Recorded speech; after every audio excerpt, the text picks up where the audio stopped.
rappeler à quel point cette thématique de la laïcité est présente dans notre vie et enjeu d'éducation. C'est un sujet qui est régulièrement mentionné dans l'actualité. On peut évoquer le récent débat sur le devenir de l'Observatoire de la laïcité, le lancement des États généraux de la laïcité par le gouvernement, avec la volonté d'y associer une grande consultation auprès des jeunes.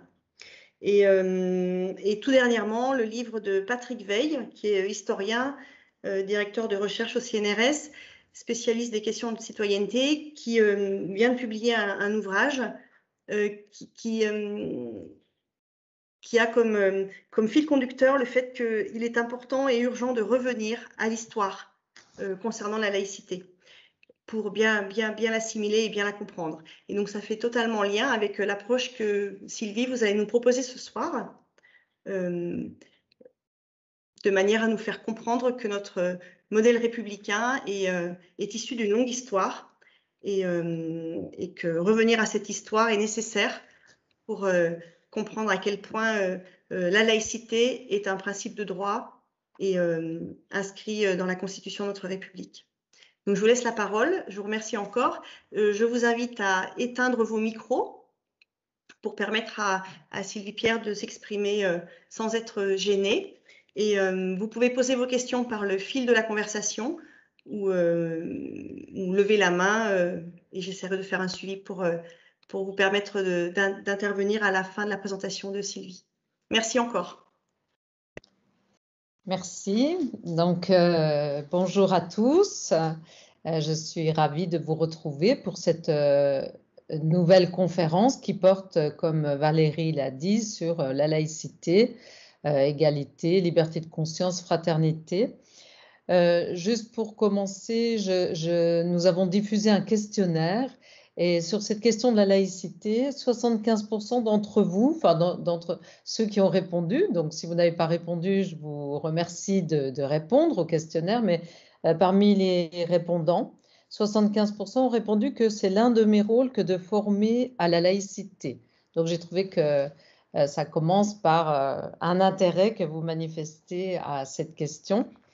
Donc, je vais effectivement aborder la laïcité, mais vous imaginez bien, compte tenu du sujet et de ses différents aspects et de sa complexité, qu'en 3/4 d'heure, 1 heure, on ne peut pas tout dire, mais je vais quand même essayer d'aller à l'essentiel et en tout cas qu'à la fin de cette heure, que la laïcité pour vous soit un principe clair.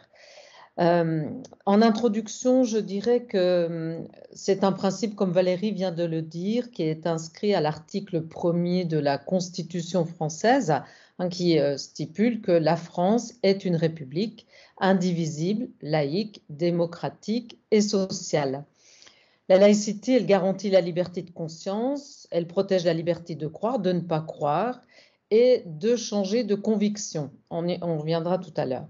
Elle permet à chacun, à chacune de choisir ses convictions religieuses ou philosophiques. La laïcité, c'est le produit d'une longue histoire, je vais y revenir. C'est important d'avoir des repères de cette histoire. Elle n'est pas comme ça arrivée d'un seul tenant. Elle s'inscrit vraiment dans une longue histoire. Et à l'école, en particulier, parce que ça n'est pas que l'histoire de l'école, la laïcité, c'est l'histoire de ce principe dans la sphère publique, mais à l'école, les principaux textes proscrivant le prosélytisme, la propagande religieuse dans les établissements primaires publics ont, on va dire, plus d'1 siècle d'existence. Les mesures prises pour appliquer le principe de la laïcité dans la sphère publique, quand je dis sphère publique, c'est école, par exemple, hôpital, etc., traduisent ce projet d'émancipation de tous les êtres humains. Elles assurent, ces mesures, la liberté de conscience, l'égalité en droit de chacun, et elles permettent la fraternité, on va le voir, elles permettent la fraternité entre tous. La laïcité, elle interdit à quiconque de se prévaloir de ses convictions religieuses pour s'affranchir des règles communes de la République et qui régissent donc les règles, les relations entre les collectivités publiques et les particuliers. Donc, personne ne peut s'affranchir de ces règles au nom de convictions religieuses. La loi démocratique prime donc sur les lois religieuses et nous verrons rapidement, mais je vous donnerai des références, ce que cela signifie pour l'école. La laïcité apparaît donc comme une notion dynamique, moderne, alors qu'elle n'est pas si récente, mais on la réactive, on va dire. On n'en a jamais autant parlé, états généraux, etc. Donc elle est moderne, elle est susceptible de favoriser le vivre ensemble. Valérie a évoqué Patrick Weil, qui est historien de la laïcité, que je connais bien parce que nous participons à des colloques en commun. Et donc, lui parle d'unité. Moi, je dis le vivre ensemble. Lui, il dit que la laïcité permet l'unité. Donc, ça favorise le vivre ensemble et c'est une notion qui ressurgit dans un contexte sociopolitique complexe, délicat, comme vous le savez. Si la question n'est pas nouvelle, elle ne se pose pas dans les mêmes termes que dans le passé, on va voir l'histoire, notamment du fait du tissu social d'aujourd'hui, qui est différent de celui du 19e siècle en France, et de son caractère de plus en plus culturellement hétérogène. Je pense à Martine Pressel qui a écrit beaucoup de livres sur l'interculturalité et qui décrit bien notre société qui est hétérogène culturellement. Toutefois, malgré la gravité des problèmes liés au terrorisme, au fanatisme, au sectarisme, au dogmatisme que nous connaissons, la réflexion ne doit pas se contenter du conjoncturel, parce que effectivement, on va être dans les débats un peu polémiques, car l'aspect dramatique de certains événements filtre, voire obscurcit l'analyse, parce que on va dire qu'il y a une instrumentalisation de la laïcité, donc il faut prendre du recul. Il est donc au contraire nécessaire de connaître le principe de laïcité, comme Patrick Weil l'a souligné dans son intervention à France Inter. Il dit il y a une ignorance par rapport à la laïcité, ce qui est vrai. Moi, je le constate souvent par rapport aux étudiants que je forme, futurs professeurs. Il y a une ignorance, donc on va déjà partir de expliquer le principe de laïcité. La question de fond étant, de mon point de vue, de s'interroger sur les finalités de la laïcité. En quoi la laïcité, elle va nous permettre justement d'avoir une unité dans notre pays, et en quoi ce principe peut garantir l'égalité et la liberté de conscience. Alors, je vais commencer par les fondements de la laïcité. Et pour cela, je vais peut-être un peu faire de référence philosophique, enfin aux principes philosophiques. Donc tout d'abord, je dirais que les hommes et les femmes, bien sûr, quand je dis les hommes, ce sont les femmes aussi, sont des êtres sociaux qui doivent, je vais enlever ma veste parce que ça fait du bruit, qui doivent vivre ensemble. Nous devons vivre ensemble. Ils sont semblables et différents, uniques et égaux. Et parmi eux, certains croient en Dieu, ou peu importe le Dieu, et certains sont athées. Cette vie commune qui nous est imposée dans notre société et que nous recherchons, on voit bien qu'en ce moment, nous sommes contraints, nous ne pouvons pas avoir beaucoup de vie commune et cela nous gêne. Donc, nous recherchons cette vie commune. Alors, elle peut nous être imposée ou nous la recherchons, que nous souhaitons donc même parfois développer par des liens sociaux, doit nous être également garantie, assurée. C'est le sens même de la Déclaration des droits de l'homme et du citoyen, assurance de tous à la liberté de conscience et égalité des droits. Tel est le sens de notre contrat fondateur, apte à fournir le cadre d'un état de droit. Nous sommes dans un état de droit. Cette liberté de conscience, elle exclut toute contrainte religieuse ou idéologique. L'égalité des droits, elle est incompatible avec la valorisation d'une croyance religieuse ou la valorisation de l'athéisme. Ainsi, on peut résumer ce premier cadre en une expression: oui au droit à la différence, mais non à la différence des droits. Vous comprenez bien déjà ce premier principe important.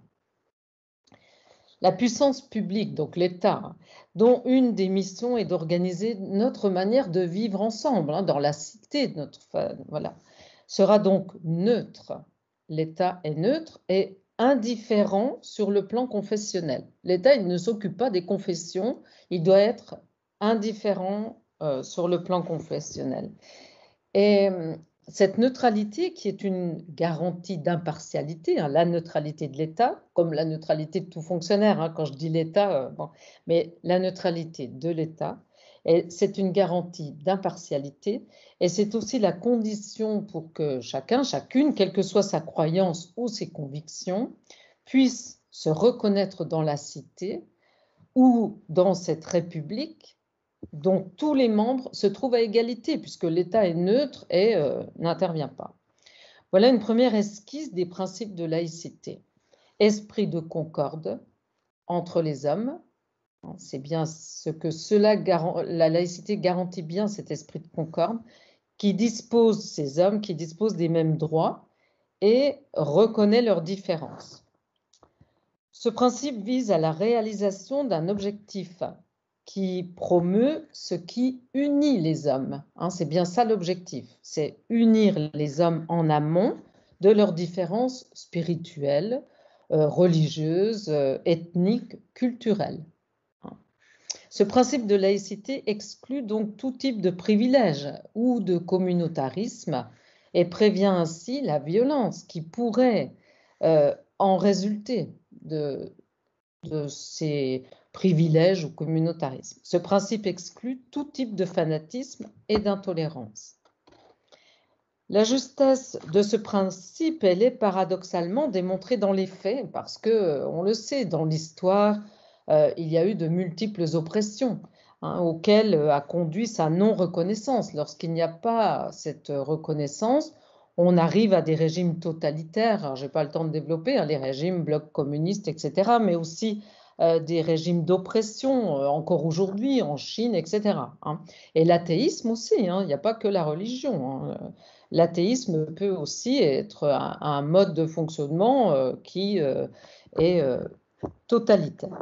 Le but ultime de la laïcité est bien le maintien et le développement de la paix, de l'égalité et de la fraternité entre les hommes.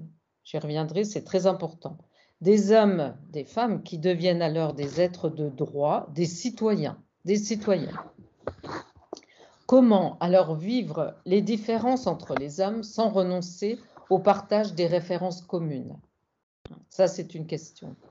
Question d'autant plus importante d'ailleurs lorsque aujourd'hui en France, la différence est le pluralisme des convictions, parce que nous sommes dans une société où il y a des différences et un pluralisme des convictions peuvent dessiner des communautés exclusives dont les membres sont aliénés à leurs différences, avec le risque d'affrontements communautaires, on le voit dans l'actualité, que l'on peut très bien imaginer. Voilà un des enjeux actuels.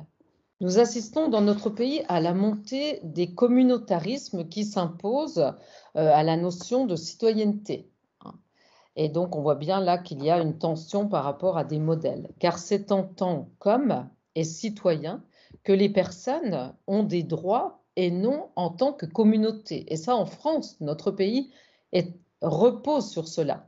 Nous sommes vraiment un pays, c'est la République et la citoyenneté. Et ça n'est pas justement une reconnaissance des communautés et du communautarisme.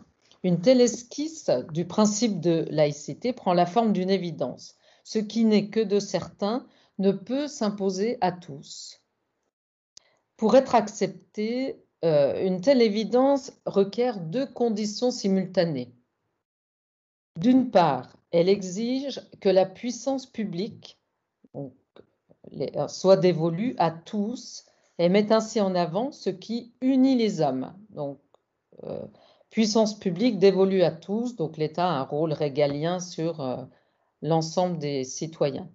D'autre part, elle implique que chacun apprenne à vivre sa croyance qui lui tient à cœur, la croyance qui lui tient à cœur, de façon à en exclure fanatisme et intolérance. Chacun doit pouvoir vivre sa religion, ou pas sa religion, mais en tout cas sans fanatisme ni intolérance. Ainsi, c'est la possibilité et la volonté de vivre dans un monde commun à tous qui est en jeu. La laïcité, elle n'est neutralité et réserve qu'en raison de l'esprit de concorde qui la définit de manière positive dans ses principes. Ça, c'est très important parce que là, il y a beaucoup de choses fausses qui circulent où l'on va attaquer la laïcité en disant j'ai été interviewée il n'y a pas longtemps par la BBC où on m'a parlé de radicalisme laïque. Voilà. Donc, vous voyez bien que la laïcité, elle n'est neutralité et réserve qu'en raison de l'esprit de concorde qui la définit de manière positive dans ses principes. C'est un principe fondateur, très important, la laïcité, fondateur d'unification des hommes. Alors pour cela, elle suppose la distinction de droit. Le droit est très important dans la laïcité. Il y a le droit, c'est ce que Patrick Veil, vous pourrez l'écouter sur France Inter, à la fois l'histoire et le droit. Donc il y a une distinction de droit. Enfin, la laïcité implique une distinction de droit entre la vie privée de l'homme ou la femme et sa dimension publique de citoyen. C'est en tant qu'homme privé, dans sa vie personnelle, que l'homme adopte une conviction spirituelle, religieuse ou non, qu'il peut bien sûr partager avec d'autres. C'est l'État qui doit garantir cela.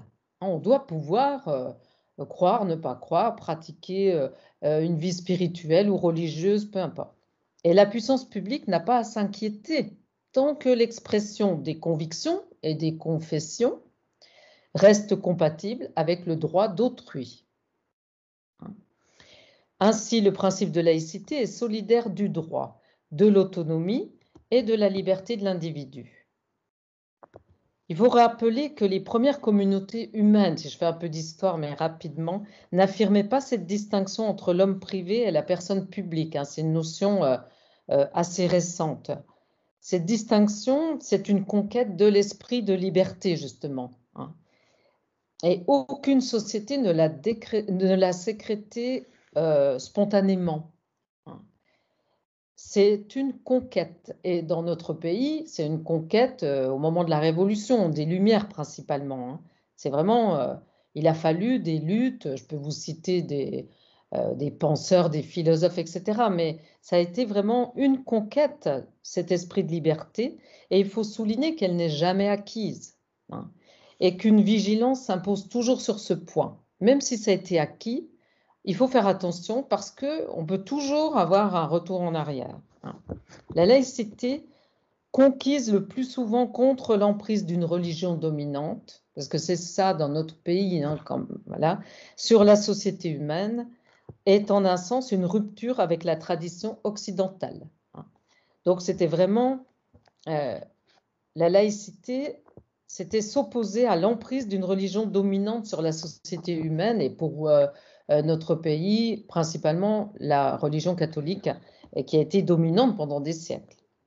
Par exemple, l'Inquisition, la monarchie de droit divin. Je n'ai pas le temps de développer, c'est dommage parce que tous ces aspects-là, s'il y a des historiens qui écoutent, vous connaissez bien ces aspects, mais la condamnation de la liberté de conscience par l'Église jusqu'au début du XXe siècle. L'Église s'est opposée à la loi de 1905, ça ne s'est pas fait comme cela. Donc, témoigne contre l'idée d'une émergence spontanée de la laïcité. Il faut savoir qu'il y a des hommes et des femmes, je dis bien aussi des femmes, qui se sont battus pour que la laïcité puisse voir le jour.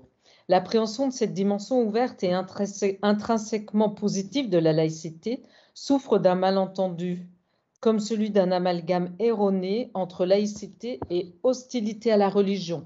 Là aussi, parfois, on va souligner que la laïcité, c'est contre la religion. C'est faux, c'est faux. Alors, je vais revenir sur l'origine du mot laïque. Le terme grec laos, qu'on prononce laïos, désigne l'unité d'une population considérée comme un tout indivisible. Donc ça, c'est très important parce que c'est l'origine. Donc, unité, donc c'est Patrick Veil quand il dit l'unité, vous voyez là, on retrouve l'unité d'une population considéré comme un tout indivisible. Le laïc, c'est l'homme du peuple, qu'aucune prérogative ne distingue ni n'élève au-dessus des autres. Le laos, c'est donc un principe d'égalité parmi les Grecs. Et cette égalité, elle se fonde sur la liberté de conscience, reconnue comme première. J'y reviendrai puisque c'est le sujet d'aujourd'hui, mais c'est très important. La liberté de conscience, c'est vraiment la première liberté. C'est librement que la conscience adoptera une conviction ou une confession, on va dire dans son fort intérieur, sa conscience. Donc c'est chacune qui adopte une conviction ou une confession, et cette liberté sera la même pour tous les individus. Ça, c'est précieux. Tous les pays n'ont pas cette liberté. Loin de là. L'unité du Laos doit être comprise par opposition à l'idée d'un groupe particulier qui se détache, se met à part, pourrait se voir reconnaître davantage de droits. Ça, c'est chez les Grecs, ce que je dis là. Voir un rôle directeur par rapport à l'ensemble. Un guide, quelqu'un qui prendrait le dessus. La laïcité affirme donc l'unité d'un peuple sur la base de la liberté et de l'égalité des droits des hommes qui la composent. Ça, c'est important. La communauté politique en laquelle tous peuvent se reconnaître est laïque et l'opinion spirituelle devient affaire privée. Donc déjà, dans la philosophie grecque, on retrouve cet aspect-là. Alors, je passe un peu au niveau de l'histoire, mais Rousseau y insistait dans le contrat social, sur cet aspect-là.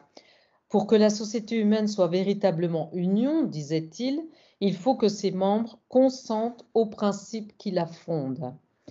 La vie commune s'oppose au fait qu'autrui ait un droit de regard sur ma conscience et puisse m'imposer une religion. La vie commune demande, exige même que nous observions les règles de la coexistence de nos libertés. Alors, si vous relisez le contrat social, vous verrez que Rousseau développe cette idée-là de coexistence de nos libertés et de la nécessité d'une vie commune et des libertés qui coexistent. Alors, c'est intéressant, je ne vais pas non plus Condorcet, etc., mais je vous invite à relire tous les penseurs des Lumières du XVIIIe siècle, parce qu'ils ont vraiment dessiné cette pensée, par exemple le traité d'éducation de Condorcet, où il parle de perfectionnement intellectuel et moral, etc., et d'émancipation aussi des dogmes, déjà au XVIIIe siècle. Donc, on a cette pensée-là. La laïcité, donc, elle a pour fondement et référence la chose commune à tous, le bien commun, la res publica, la chose publique, la République. Donc, on est bien en France, on vient bien de là. C'est très important, ça nous a fondé. Dans les débats sur la laïcité, la notion de République est convoquée dans une perspective sociopolitique. Aujourd'hui, aujourd'hui, c'est notre modèle républicain, vous l'entendez, ça, notre modèle républicain. Et par exemple, si vous lisez Debré, je vous mettrai la bibliographie, Régis Debré en 1989, Catherine Kinsler, pour ces penseurs de la laïcité, ils s'inscrivent bien dans ce modèle de la République et donc des Lumières et de cette conception.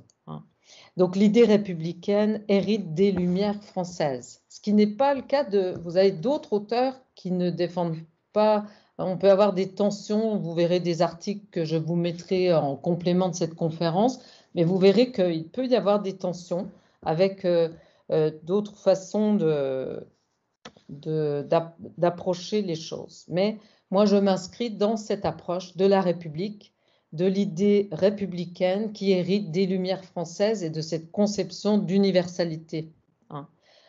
Il y a bien des valeurs laïques, des principes laïques qui procèdent d'une conception exigeante de la dignité humaine. Parce que ça aussi, c'est important, laïcité et dignité humaine. La liberté de conscience, j'en ai déjà parlé, c'est important. L'égalité des droits, hommes, femmes et entre tous les humains. Le bien commun, l'autonomie, l'affirmation de la liberté individuelle et de la souveraineté du peuple. Hein. La loi de 1905, c'est bien une loi de souveraineté du peuple, hein, qui se donne à lui-même ses propres lois. Donc on s'émancipe d'une tutelle. La laïcité ne s'oppose pas à la religion, je l'ai dit, mais au contraire, puisqu'elle en garantit son libre exercice. Il faut s'élever contre ce malentendu, la laïcité n'est pas anti-religieuse. Par contre, il faut distinguer la religion et le cléricalisme. Le cléricalisme, il se caractérise par une ambition toute temporelle de domination d'une religion, hein, qui s'incarne concrètement dans la captation de la puissance publique. En fait, c'est une religion qui veut intervenir et capter la puissance publique. Hein. Bon, Bobéro a beaucoup écrit sur cette question-là, hein, sur le cléricalisme. Cléricalisme qui a prévalu très longtemps dans notre pays, hein, parce que l'Église catholique entendait bien contrôler la puissance publique. Et le cléricalisme, il est lourd de violence latente à l'égard de toute personne étrangère au credo de référence. On a les guerres de religion. Hein. Alors encore aujourd'hui, nous l'avons connu dans notre pays, mais voilà, si vous avez le cléricalisme, eh bien, si vous ne pensez pas comme la religion dominante, vous allez être l'objet de violence. Hein. Donc le principe de laïcité et le principe de souveraineté ne peuvent admettre deux types d'acteurs dans la société, les uns individuels étant des citoyens et les autres collectifs, groupes de pression, communautés, lobbies. Hein. On ne peut pas admettre, le principe de laïcité, il n'admet pas ces deux-là. Il admet seulement des individus citoyens, hein, mais il n'admet pas des groupes de pression, des lobbies qui voudraient imposer leur religion, leur façon de voir. Ainsi, la laïcité déclare « Je suis homme ou femme avant d'être chrétien ou juif ou musulman ou libre penseur ou athée. Je suis homme avant d'être autre chose. » On peut également étendre cette conception universelle et dire « Je suis homme ou femme avant d'être de telle nation, de telle classe sociale, de telle origine. » Par principe, il faudrait se délier de toute appartenance, sans renier pour autant son engagement personnel. Mais nous sommes sur une planète, donc finalement, nous sommes tous humains, c'est ça l'idée. Nous sommes tous hommes, avec un grand H, hommes ou femmes. Alors c'est très complexe, évidemment, vous l'avez bien compris. Mais la laïcité, dans son principe, considère qu'un être humain s'appartient d'abord à lui-même et en deçà de toute allégeance. Et on verra, mais je n'ai pas le temps de développer là, mais que l'école est bien là pour émanciper, pour amener l'individu à être autonome. Hein. Et on est bien dans la laïcité. C'est l'être humain, il s'appartient d'abord à lui-même, en deçà de toute allégeance, de toute pression idéologique, religieuse, etc. Hein. Donc à l'école, on va éduquer à ce que l'enfant, il se défasse de ses préjugés, de toutes les pressions, etc., et qu'il soit dans un lieu neutre. Hein. Bon. Alors, je n'en dis pas plus parce que je vais m'éloigner de ce que je voulais vous dire.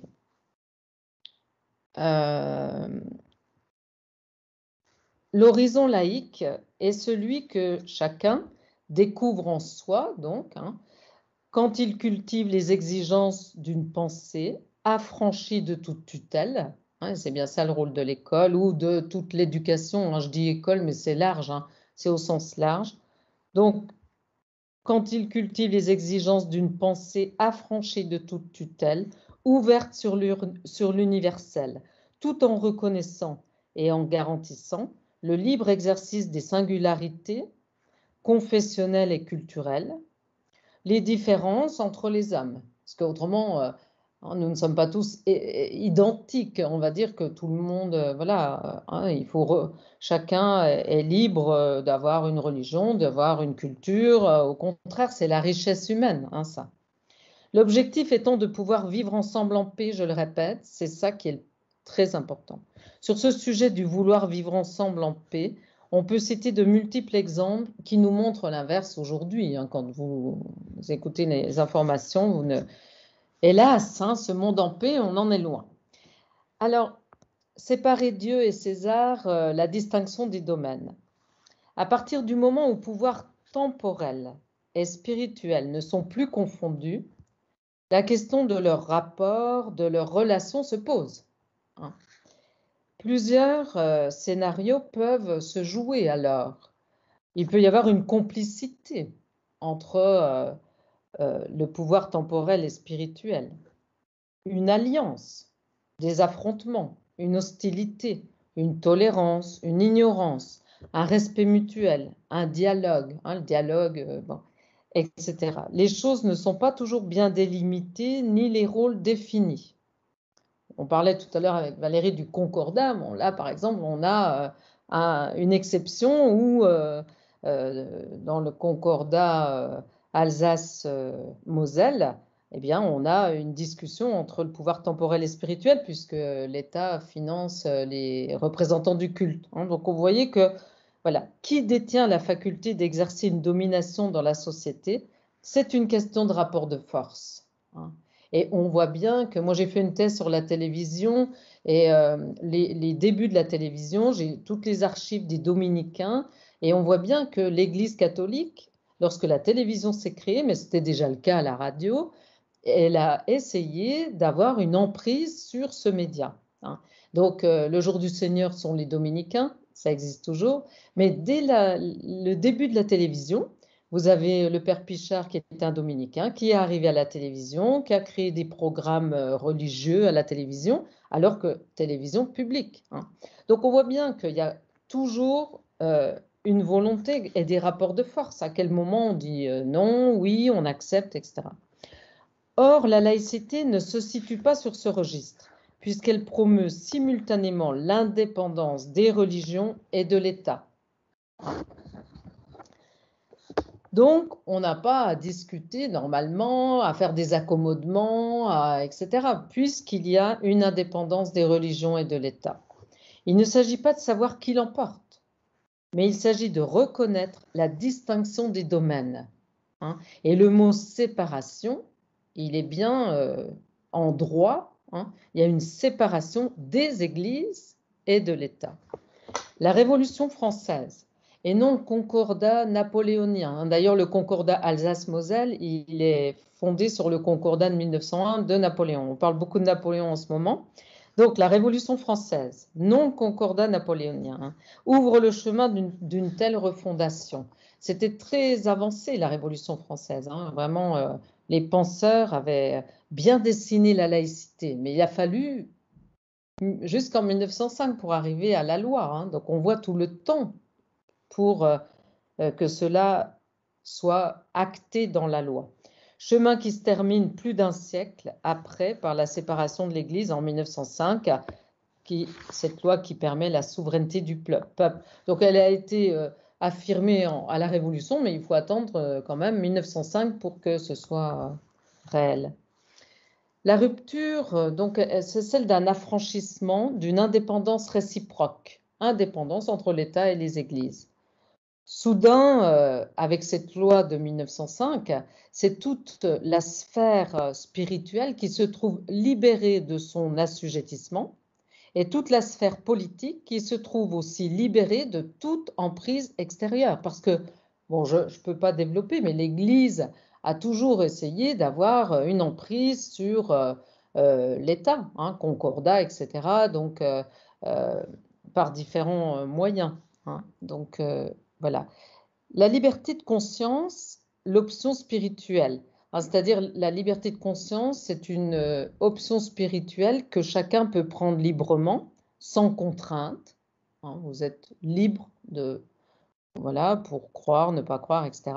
Ne peut plus relever d'un bon vouloir extérieur ou d'une puissance temporelle qui la tolérerait ou la prônerait. C'est que chacun, en son fort intérieur, en sa libre conscience, a le droit de peut croire, ne pas croire, etc. Aux croyants qui ne peuvent concevoir l'humanité sans religion, l'idéal laïque rappelle qu'on peut être homme et ne pas croire en Dieu. Aux athées qui stigmatisent les croyants, l'idéal laïque rappelle que d'autres hommes peuvent être croyants et qu'ils sont libres et égaux. D'accord ? La communauté du Laos, elle transcende toute autre communauté particulière. Vous voyez la force de la laïcité, hein. Ça permet justement la paix puisque chacun comprend l'autre. Aussi paradoxal que les choses puissent paraître, c'est dans les pays laïques que les religions sont les plus libres, car la liberté consiste à jouir de l'égalité des droits pour s'affirmer sans tutelle extérieure, hein. Alors ça, c'est important, je vous le mettrai dans les annexes. Il y a un rapport qui vient de paraître sur la liberté d'exercer un culte, c'est catholique, c'est fait par les catholiques, et qui montre que dans le monde, il y a un recul de la liberté justement de pouvoir pratiquer un culte, hein, parce qu'il y a certains pays où on assassine, etc. Donc on empêche. Or, un pays laïque comme le nôtre garantit la liberté d'exercer le culte de son choix. Alors, je regarde le temps, oui, il est déjà, alors je vais aller vite. Au niveau des éléments d'histoire, bon, j'en ai déjà parlé, la Révolution française, très important. Bon, bien sûr, la Révolution française et les Lumières fondent la raison, hein, c'est la raison qui prime. Et donc, c'est pourquoi on parle de laïcité à la française, parce que c'est un système politique propre à la France que l'on dessine à la Révolution, hein, et qui est fondé sur la raison. Et donc, la laïcité, hein, va prendre sa place dans le corpus législatif français, donc au XIXe siècle, avec les lois Jules Ferry, hein, avec, vous voyez les luttes, parce que Jules Ferry, lui, défend bien sûr une école laïque, hein, pour les filles, pour les garçons, égalité, filles, garçons, mais vous avez la loi Fallou qui est votée, et on revient en arrière avec l'école libre, hein. Donc on voit bien qu'au XIXe siècle, il y a comme ça vraiment des tensions. Il faut construire l'école, on a l'idée, mais il faut le temps que ça s'installe. Donc, je n'ai pas le temps de développer tout ça, mais je pourrais vous le mettre dans les annexes.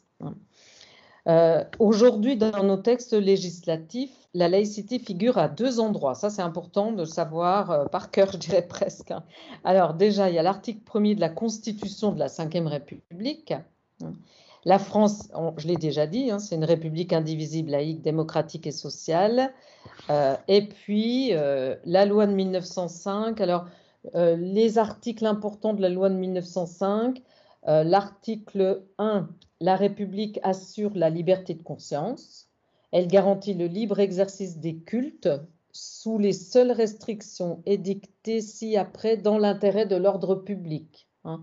Bon, bien sûr, parce qu'il y a des limites si on apprend à des jeunes ce qu'est la laïcité et la liberté, le libre exercice des cultes. Il y a l'ordre public, on ne peut pas faire n'importe quoi, il y a des règles, etc. Mais on a le droit d'exercer le culte de son choix, hein. Et la République, article 2, ne reconnaît, ne salarie, ni ne subventionne aucun culte. Donc ça, c'est la loi de 1905. Et ça, c'est important parce que c'est ce que Patrick Weil, si vous l'écoutez, hein, soulignait, que c'est une loi de liberté sans pression, hein. Il dit que c'est la possibilité pour les religions de s'organiser. Donc l'État ne va pas salarier, mais avec la loi de 1901 sous forme. Alors en ce moment, je ne sais pas si vous avez suivi la loi qui est en discussion au Sénat et à l'Assemblée nationale confortant les principes de la République. Il y a voilà, on est en train de revoir ces aspects de financement, mais en 1905, c'est une loi de liberté sans pression, hein, puisque les religions peuvent s'organiser, financer leur culte, etc. Aujourd'hui, on voit que l'État veut quand même contrôler, hein, cet aspect-là. Alors, qu'est-ce que je voulais dire? Oui, donc la laïcité donc, se manifeste. Si on reprend les points importants des aspects législatifs, hein, l'affirmation que la République française est la forme politique par laquelle le peuple souverain exprime sa volonté et qu'il n'y en a pas d'autre. Donc, vous voyez qu'en France, c'est notre régime, enfin notre modèle républicain. Elle affirme, la loi de 1905 affirme que la République française, c'est la forme politique par laquelle le peuple souverain, souveraineté du peuple, exprime sa volonté et qu'il n'y en a pas d'autre. Voilà, a priori, il n'y a pas d'autre modèle. C'est le modèle qui est le meilleur. La séparation des églises et de l'État, c'est-à-dire par l'affirmation que l'État est le seul détenteur du pouvoir et de l'autorité publique, donc pour l'école, etc., ce qui implique la séparation de la sphère publique et de la sphère privée. On verra, moi je suis intervenue à un colloque sur les atteintes à la laïcité pour montrer que il y a toujours des entorses, parce que quand on voit que la loi Debré en 1900, je sais plus, 53-4 a autorisé les établissements privés confessionnels, donc là on a bien une entorse, parce que l'idée c'était que la République forme les futurs citoyens à l'école publique, et on voit bien qu'en France on a énormément d'établissements privés, des écoles même hors contrat. D'ailleurs, la loi confortant les principes de la République vise à réguler cela, interdire des écoles qui seraient hors les clous, on va dire, si vous regardez tous ces aspects. Donc, voilà. Mais je dirais qu'on n'a pas été assez ferme sur cela. Il faudrait être plus ferme. L'État doit être le seul détenteur du pouvoir et de l'autorité publique, et ce qui implique la séparation de la sphère publique et de la sphère privée. Alors, la laïcité permet donc, outre ce que j'ai déjà dit, liberté de conscience, pratiquer ou non une religion, pouvoir en changer, pouvoir y renoncer, etc. Elle permet aussi, la laïcité, l'éducation du citoyen grâce à l'école laïque, obligatoire, gratuite pour tous. Et ça, c'est Jules Ferry et bien sûr ensuite la loi de 1905. Alors, la non-intervention des églises et des religions en tant que telles dans le système législatif, c'est très important. Pourquoi? C'est grâce à la laïcité, par exemple, que la femme, si je prends la femme a pu connaître une émancipation. Pourquoi? Parce que on a pu voter le droit de vote des femmes, l'interruption volontaire de grossesse, le droit à la contraception, l'égalité homme-femme au niveau professionnel, etc. Il faut bien se dire que l'Église, non-intervention des églises, mais néanmoins, si vous regardez de près, l'Église, elle est présente. Elle va essayer de limiter les lois visant à l'émancipation de la femme. Donc, la laïcité, elle garantit l'émancipation de la femme, elle a garanti ses droits, mais on va dire que là aussi c'est fragile, parce qu'il y a beaucoup de pays, par exemple l'IVG, où on est en train de revenir en arrière dans certains pays, et même en France, vous avez des mouvements qui revendiquent l'interruption, l'interdiction de l'IVG, la bioéthique, etc. Donc les confessions sont toujours présentes, faut pas, mais le législateur veille à ce que les religions n'interviennent pas. Voilà, donc les préceptes religieux n'ont pas valeur de loi dans la République. Voilà. Alors, je vais bientôt finir. Donc la laïcité, c'est la clé de voûte de l'édifice républicain. C'est le garant institutionnel des libertés, c'est la condition de l'intégration des citoyens, des citoyennes de toute origine. Donc, c'est un outil d'émancipation dynamique des consciences. Voilà. Alors, après, parce qu'il ne me reste pas énormément de temps, donc je vais dire que la laïcité, si je résume, si vous avez à retenir des éléments, la laïcité, elle s'exprime par la mise en action de 3 principes. Et si vous les retenez, c'est vraiment important. C'est déjà l'universalité et la suprématie de la loi. C'est-à-dire que la loi, c'est l'expression de l'intérêt général sans interférence d'options spirituelles. Donc ça, c'est ce que garantit la laïcité. L'universalité, la suprématie de la loi. La loi pour intérêt général, hein, pour tous. Ensuite, la liberté de conscience, donc je l'ai déjà dit, donc je ne vais pas développer, je ne vais pas redire, hein, quelle que soit l'option spirituelle, bon voilà. Et puis l'égalité des options spirituelles. Hein. Donc parfaite égalité des droits garantie par l'État, des citoyennes, des citoyens.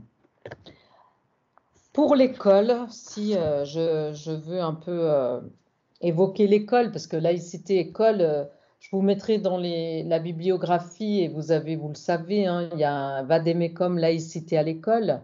Donc là, vous pouvez le télécharger, vous avez vraiment un document qui est paru en 2020, au moment du séminaire des référents laïcité et des référents académiques laïcité. Je vous invite à le consulter. Parce que vous avez beaucoup de repères juridiques et c'est important d'appliquer le droit, hein, et de ne pas être dans des élucubrations. Le droit, rien que le droit. Voilà. Donc l'école et la laïcité. On peut dire que la laïcisation de l'école a commencé à la fin du 19e siècle. Hein, et l'enseignement, c'est un exemple fort de la laïcité.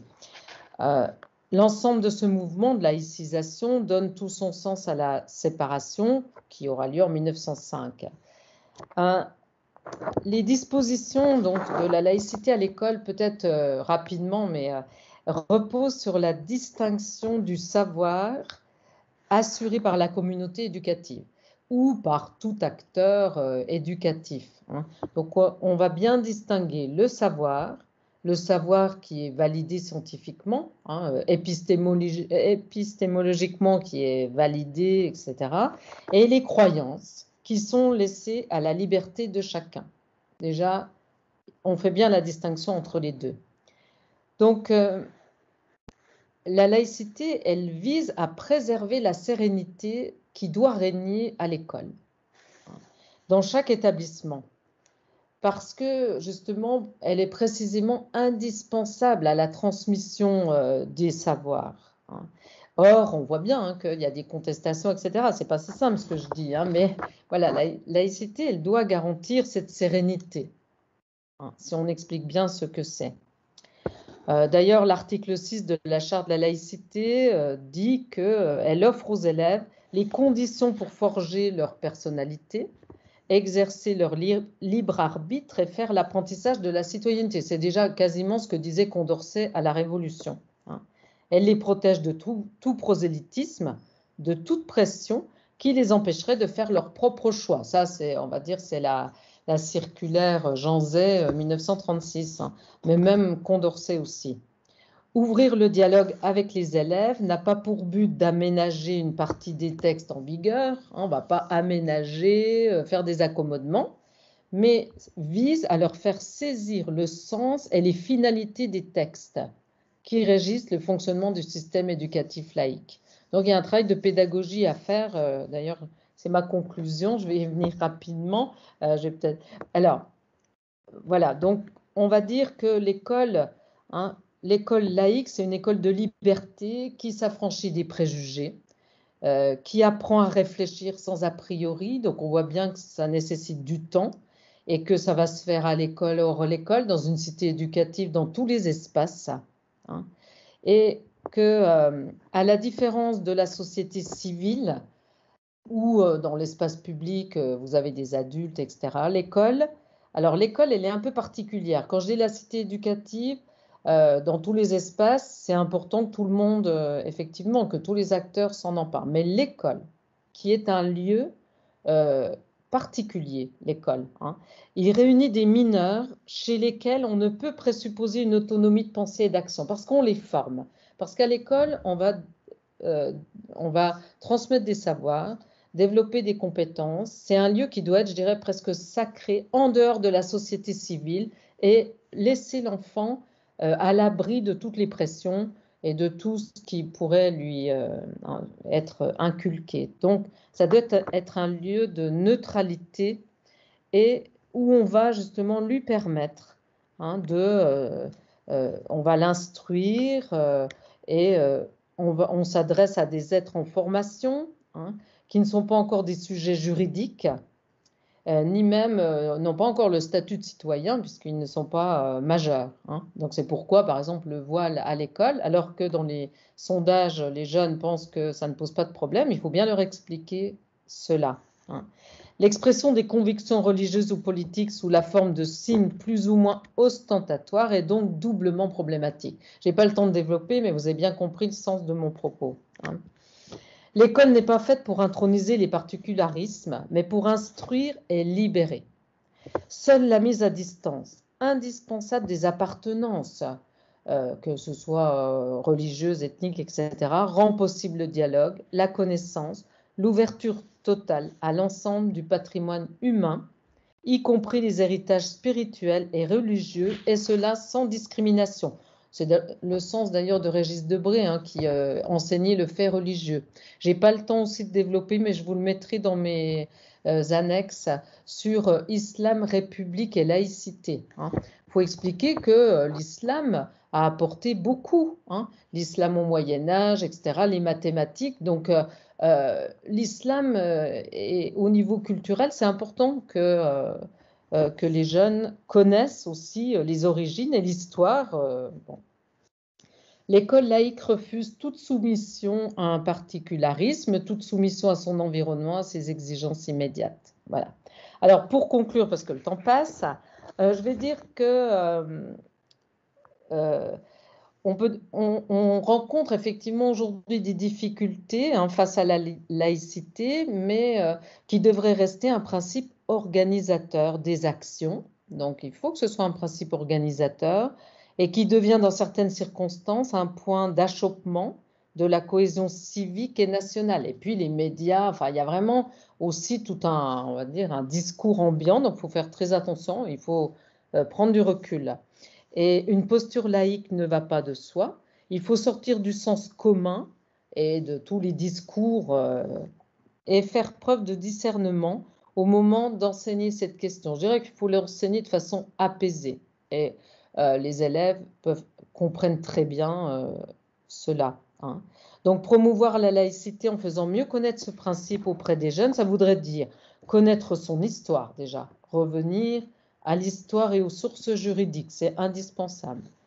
Ce qu'est précisément son champ d'application, hein, ce qu'elle autorise à ce jour et sur quoi elle n'intervient pas.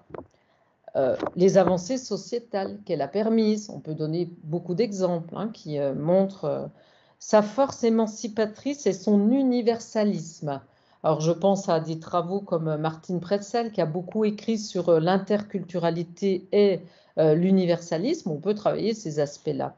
Et bon, voilà, je finirai aussi les avancées pour les femmes, hein. Enfin, j'ai déjà dit en quoi la laïcité a libéré les femmes. Alors, par exemple, si vous travaillez avec des filles ou ça peut être intéressant de leur montrer, hein, que la laïcité a libéré les femmes des dogmes religieux en particulier. Voilà. Alors, c'est vrai qu'il y a une grande actualité, hein. Il y a le projet de loi et puis les états généraux de la laïcité qui s'adressent d'ailleurs aux jeunes, auxquels vos jeunes peuvent participer, bien sûr. Donc, voilà, on va dire que la laïcité est revenue au cœur de notre société et c'est aussi l'occasion d'en expliquer toute la richesse, hein.